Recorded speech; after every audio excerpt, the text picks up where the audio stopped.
9 December 2023, and a very good morning to you all and a warm welcome. Goeiemôre aan julle almal en baie welkom. As always, please remember to press the like button, share and subscribe to our videos.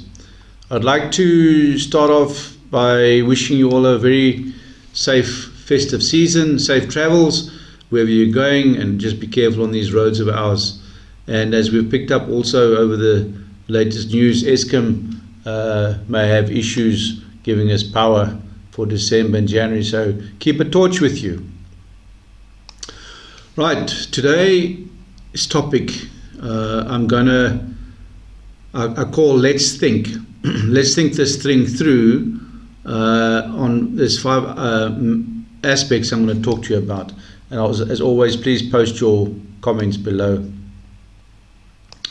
Right, let's think and let's talk about the enemy. Who is the enemy in our situation, in our country? Let's look at internationally, and then we'll come back to South Africa.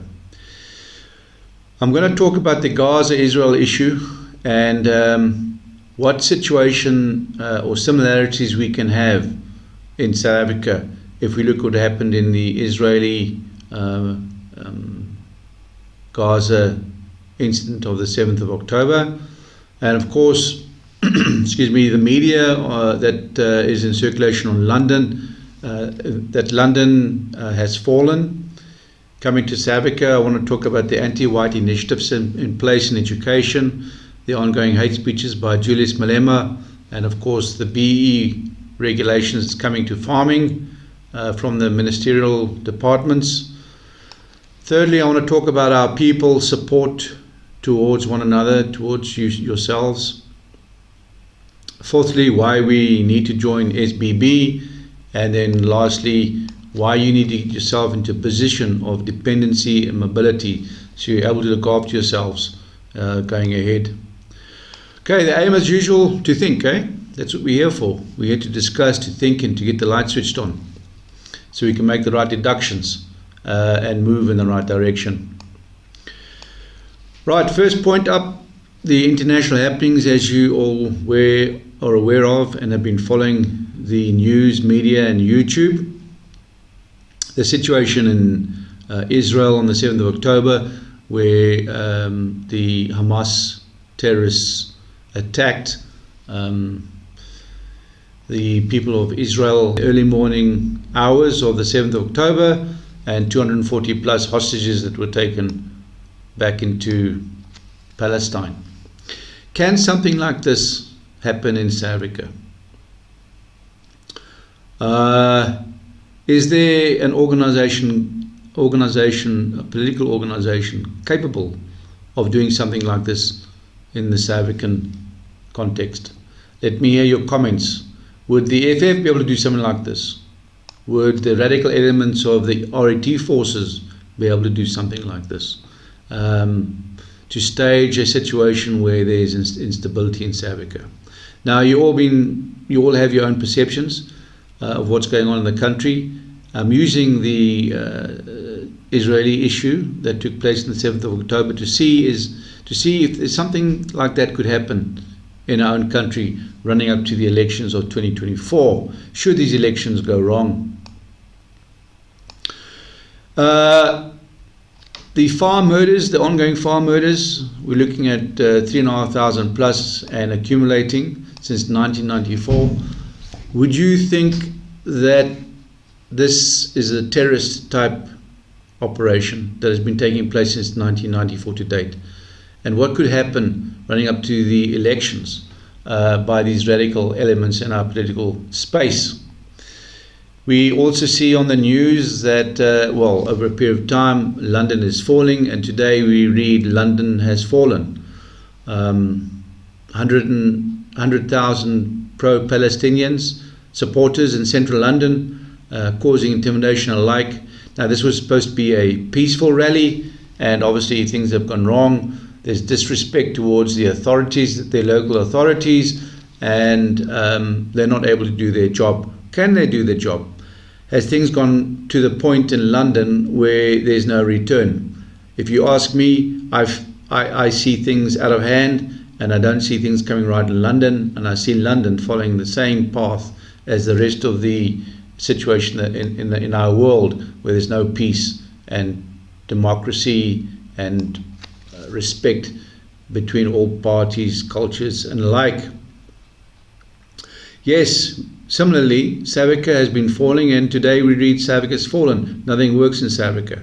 South Africa cannot recover. You're looking at France, Europe, and the West. They're not wanted in Africa, especially there in the Sahel region, in the northern central parts of Africa, the African continent. All forms of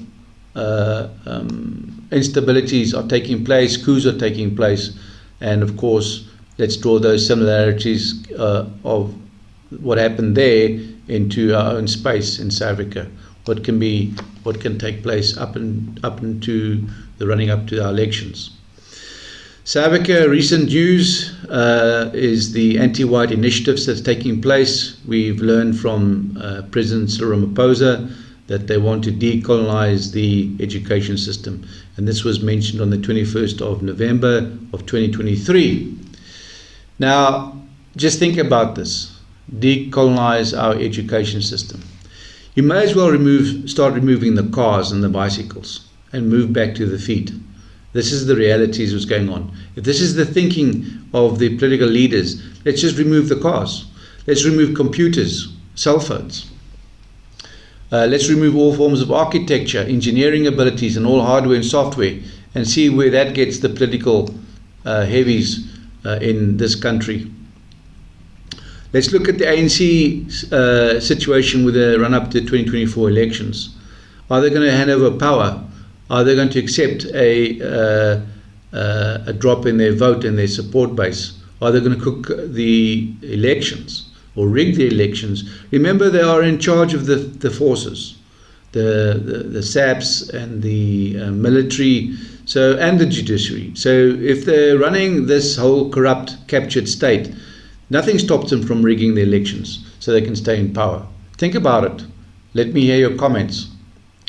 Further anti-white hate speeches ongoing is coming from the EFF and their rallies up to the elections, where Julius Malema continues his hate speech by saying shoot to kill.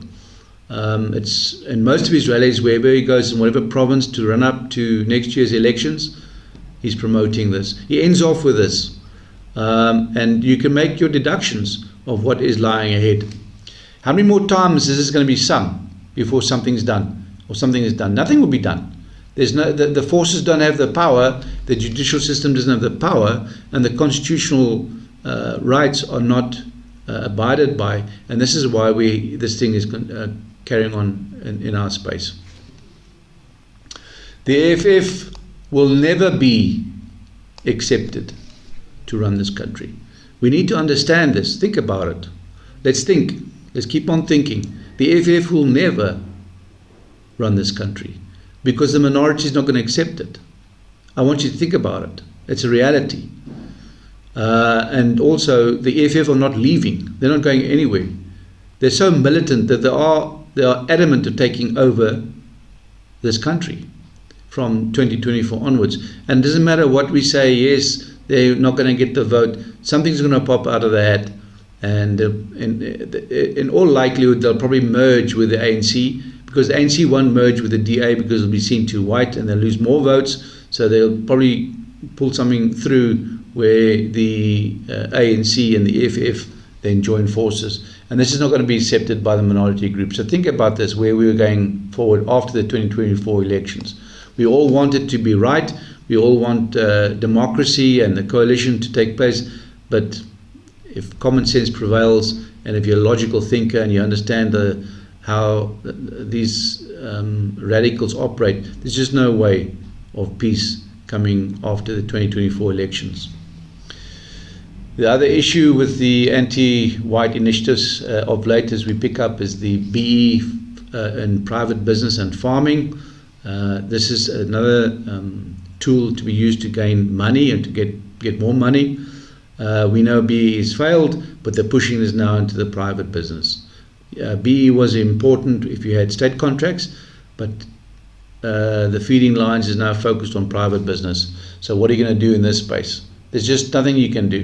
You're just going to get fined if you don't comply. The other third matter on my agenda I want to discuss with you, and I want you to think about it, is our people don't support. They don't support one another. They don't support and contribute to SBB for the safety initiative that's in place. I've got a big problem with that. I've approached in the region of 35 very wealthy people. They say this country is in a better position as it was before because they're making more money. But they don't care about their people. They don't care about you.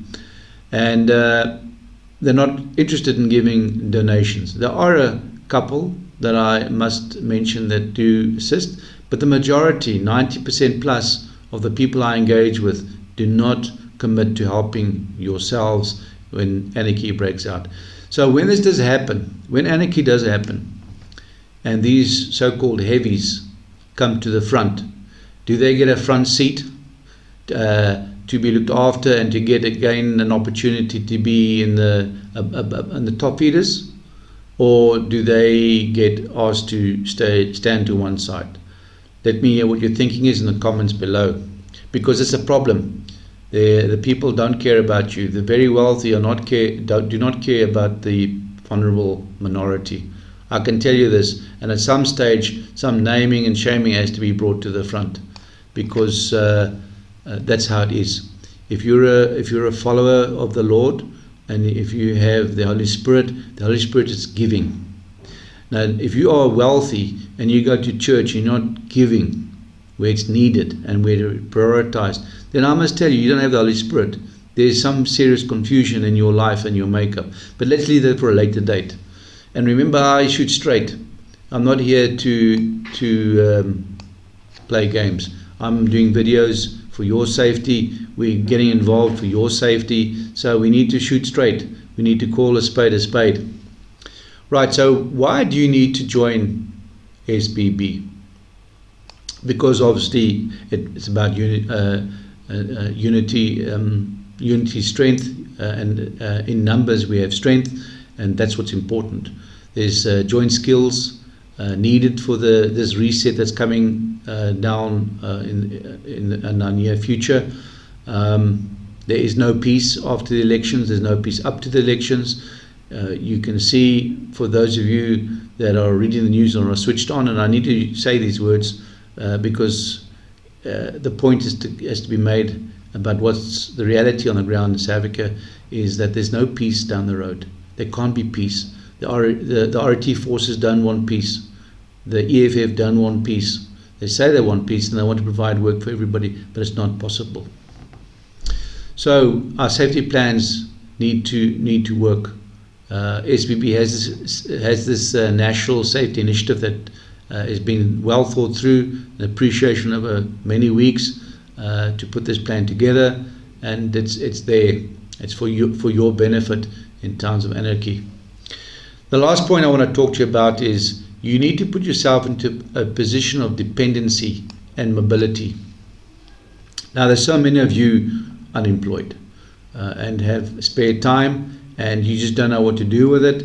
And going forward on a separate platform, I will discuss issues on trade, where you can get involved in trade issues and learn that space and have some form of income, so you can carry yourself through these difficult times that lie ahead. Because lying ahead after 2024, there's no work, and you will need to have some form of income to sustain yourselves and to carry yourselves through going forward. So that's an initiative that you can chew on at a later stage when I get back onto that platform, separate platform. Right, so as always, just do it.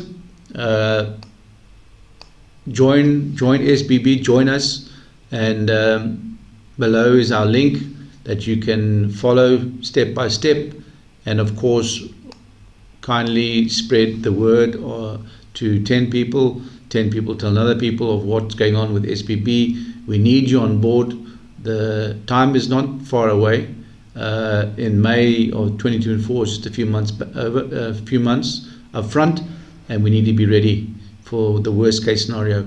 I would not like to see a Gaza type situation take place here in South Africa if you're not prepared, not ready. Thank you very much. Take care. Safe travels. I look forward to talking to you again soon. Stay well, keep sharp, and tot ziens, groete.